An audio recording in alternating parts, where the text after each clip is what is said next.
আসসালামু আলাইকুম রহমতুল্লাহি ওবারাকাতু। বিসমিল্লাহির রহমানির রহিম। প্রিয় বন্ধুগণ, আপনি যদি আজানকে আল্লাহ তাআলার পবিত্র কালাম মনে করে থাকেন তাহলে অবশ্যই আজকের এই ভিডিওটিতে এখনই একটি লাইক করে দিন। প্রিয় বন্ধুগণ, আজান হলো আল্লাহ তাআলার কালাম মোবারক, অর্থাৎ আজানকে কেউ লিখেনি বা বানায়নি, বরং আল্লাহ তাআলার পক্ষ থেকে আমাদের জন্য প্রেরণ করা হয়েছে, যাতে করে এর সাহায্যে মানুষকে নামাজের জন্য ডাকা হয়। আর এই জন্য প্রতিদিন 5 ওয়াক্ত আজান দেওয়া হয়। আজকে রাজনীতির কারণে ভারতের পরিস্থিতি কিছুটা এমন হয়ে গিয়েছে যে জায়গায় জায়গায় মানুষ আজানকে নিয়ে বিরোধিতা করতে দেখা যাচ্ছে, এবং এই মানুষেরা ভুলে গিয়েছে যে যখনই আল্লাহ তাআলার আযাব আসে তখন তা থেকে বাঁচার কোনো উপায় থাকে না এবং মানুষ ধ্বংস ও বরবাদ হয়ে যায়। আজকের এই ভিডিওতে আমরা আপনাকে এমন একজন ব্যক্তি সম্পর্কে বলতে চলেছি যে আজানকে অত্যন্ত ঘৃণা করত। শুধু তাই নয়, সে ব্যক্তি একজন আজান দেওয়া ব্যক্তিকে গালি দিয়েছিল এবং সাথে সাথে তাকে চড়ও মেরেছিল এবং আজান দেওয়া বন্ধ করে দিয়েছিল। এরপর সেই ব্যক্তির সাথে যা ঘটে, অবশ্যই এই ব্যাপারে জেনে আপনারাও হয়রান ও পরেশান হয়ে যাবেন। এই জন্য আজকের এই ভিডিওটি আপনাদের সকলের জন্য অত্যন্ত খাস হতে চলেছে। আপনি হিন্দু হন অথবা মুসলমান, আপনি এই ভিডিওটি শেষ পর্যন্ত অবশ্যই দেখবেন এবং মেহেরবানি করে কমেন্ট বক্সে আল্লাহু আকবার লিখে দিবেন। এবং এই ভিডিওটি আগে দেখার আগে আপনি এটি নিশ্চিত করুন যে আপনি আমাদের এই চ্যানেলটিকে সাবস্ক্রাইব করেছেন কিনা। যদি সাবস্ক্রাইব করে না থাকেন তাহলে অবশ্যই চ্যানেলটিকে সাবস্ক্রাইব করে পাশের বেল আইকনে ক্লিক করে অল নোটিফিকেশন সিলেক্ট করে রাখবেন পরবর্তী এই রকম ভিডিও সবার আগে দেখার জন্য। তো চলুন প্রিয় বন্ধুগণ, আর কথা না বাড়িয়ে ভিডিওটি শুরু করা যাক। প্রিয় বন্ধুগণ, অনেকদিন আগের কথা, কোনো এক পোস্টে একজন বড় অফিসার ছিল। একবার কোনো খাস কারণে তার ট্রান্সফার একটি মুসলিম এলাকাতে হয়েছিল। ঘটনাবশত তাকে থাকার জন্য যে বাসস্থান দেওয়া হয়েছিল সেটি একটি মুসলিম এলাকার মসজিদের পাশে ছিল, আর যে মসজিদে 5 টাইম রোজ আজান দেওয়া হতো। একদিন সেই অফিসার তার ঘরে শুয়েছিল, আর ঠিক তখনই মসজিদে ফজরের আজান হতে লাগলো, অর্থাৎ তার কানে ফজরের আজান জোরে জোরে শুনতে পাচ্ছিল, আর যার কারণে তার ঘুম ভেঙে যায় এবং এটা দেখে সেই অফিসার অত্যন্ত রাগান্বিত হয়ে গেল।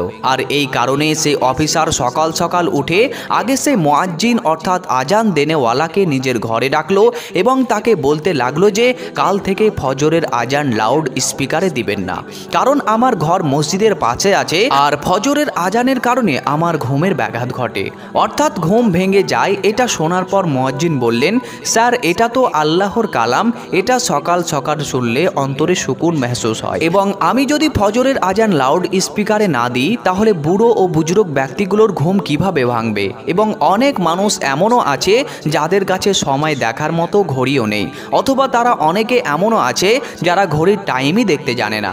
এই মানুষগুলো তো সকাল সকাল ফজরের আজান শুনেই মসজিদে নামাজ পড়তে আসে। এইভাবে সে মুয়াজ্জিন বলতে লাগলো। এছাড়াও তিনি আরও বললেন যে স্যার, আপনিও ফজরের আজান শুনে জলদি জলদি উঠে যাওয়ার অভ্যেস করুন, এতে আপনিও আপনার শরীরের জন্য অনেক ফায়দা হবে, এবং সকাল সকাল উঠে হাঁটার অভ্যেস করুন, এতে আপনি অনেক উপকার লাভ করবেন। সেই অফিসার তো প্রথমেই অনেক ধরনের মুসলিমদের ব্যাপারে কথা শুনে তাদেরকে ঘৃণা করত।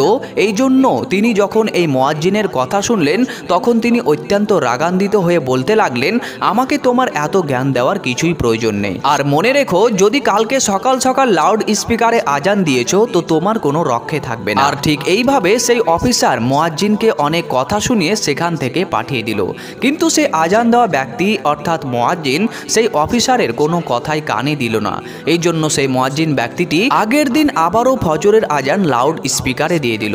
যেমনই সে অফিসার সকাল সকাল আজান শুনতে পেল তো সে রেগে লাল হয়ে গেল এবং তাড়াতাড়ি করে সে মুয়াজ্জিনের কাছে গেল এবং তাকে যা তা বলতে শুরু করে দিল। এবং শুধু তাই নয়, রাগে সে মুয়াজ্জিনকে চড় মেরে দিল এবং বলতে লাগলো যে আমি তোমাকে কালকে কতবার করে বললাম যে সকাল সকাল আজান শুনে আমার ঘুম ভেঙে যায়, এই জন্য মাইকে আজান দিবে না, কিন্তু তুমি তো আমার কোনো কথার গুরুত্বই রাখলে না। বেচারা মুয়াজ্জিন সে অফিসারকে কি বলতো, সে তো থাপ্পড় খেয়ে কাঁদতে লাগলো এবং মনে মনে আল্লাহ তাআলার কাছে দোয়া করতে লাগলো যে হে আল্লাহ, যে তোমার এই সুন্দর কালামকে পড়ার জন্য আমাকে মারলো, আল্লাহ তুমি তাকে এমন আযাব দাও যাতে করে তার আকাল ঠিকানায় চলে আসে। যেমনই মুয়াজ্জিনের কথা আল্লাহ তাআলার বারগাহতে পৌঁছালো তো আল্লাহ তাআলা সাথে সাথেই তার দোয়াকে কবুল করে নিলেন, আর সেই দিনই ওই অফিসারের উপর আল্লাহ তাআলার আযাব নাজিল হয়ে গেল। অর্থাৎ ওই দিন রাতেই সে আল্লাহ তাআলার গ্রেফতে চলে এলো, অর্থাৎ যেই দিন সে মুয়াজ্জিনকে চড় মেরেছিল, অর্থাৎ ওই রাত সে তার বাড়িতে তো শুয়েছিল অবশ্যই, কিন্তু সে সকালে আর উঠতে পারেনি, কারণ সেই দিন রাতে তার জিসিমের অর্ধেক প্যারালাইসিস হয়ে গিয়েছিল, যার কারণে সে তার শরীরকে উঠাতেই পারছিল না। কিন্তু এরপরে সে অফিসারের অনেক চিকিৎসা করার পরেও ঠিক হলো না। এটা দেখার পর অফিসের লোকেরা তাকে কাজ থেকেও বের করে দিয়েছিল এবং এরপর ওর বাড়িতে যে মোটা অঙ্কের টাকা আসতো সেটাও আসা বন্ধ হয়ে গেল এবং বাড়িতে পড়ে পড়ে সে তার স্ত্রীর সাথে ঝগড়া করতে লাগলো। তার বেচারি স্ত্রী তার তো খিদমত করতো, তাকে নিজের হাত দিয়ে খাইয়ে দিত, তার কাপড়ও বদলে দিত, অর্থাৎ সকল রকমভাবে তার দেখাশোনা করত। আর এরপরেও তার স্ত্রীকে শুধু গালি শুনতে হতো।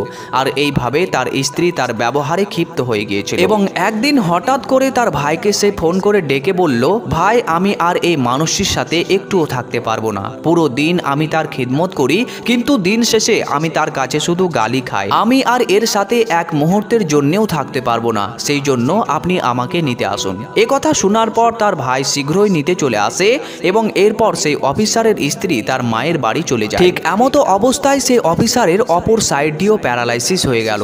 এবার তার শরীরের অন্য জায়গাটিও কাজ করা বন্ধ করে দিল এবং তার পাগুলো আস্তে আস্তে তার বুকের দিকে গিয়ে সেটে গিয়েছিল এবং সে এখন জিন্দা লাশ হয়ে গিয়েছিল। না তার হাত নড়ছিল আর না তার পা কোনো কাজ করছিল এবং না বাড়িতে তাকে দেখভাল করার জন্য কেউ ছিল। এরপর একদিন তার ছোট ভাই সে অফিসারকে দেখা করতে আসলো এবং তাকে উঠিয়ে নিজের বাড়িতে নিয়ে গেল। এইবার সে অফিসারটি না তো নিজে খেতে পারতো, না নিজের কোনো কাজ করতে পারতো, আর সাথে সাথে নিজের পায়খানা প্রস্রাব নিজে করতে পারতো। তার প্রতিদিন কে বাচ্চার মতো দেখাশোনা করবে, তার অপবিত্রতা কে পরিষ্কার করবে, তাকে কে পায়খানা প্রস্রাব করাবে, এটা নিয়ে চিন্তিত হতে লাগলো।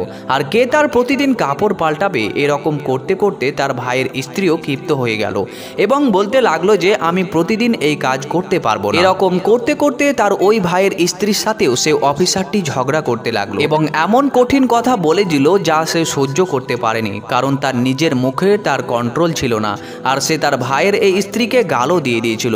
তার এই গাল শুনে তার ভাইয়ের স্ত্রী কাঁদতে লাগলো এবং তার স্বামীকে বলতে লাগলো যে এই বাড়িতে আজ থেকে হয়তো তোমার ভাই থাকবে, না হলে আমি থাকবো। এবার সে তার ভাইটি ভাবতে লাগলো যে এই অসুস্থ ভাইয়ের চক্করে পড়ে আমার সংসার ভেঙে তছনছ হয়ে যাবে, এই জন্য কেননা এই ভাইকে এখান থেকে সরিয়ে দিলেই ভালো হবে।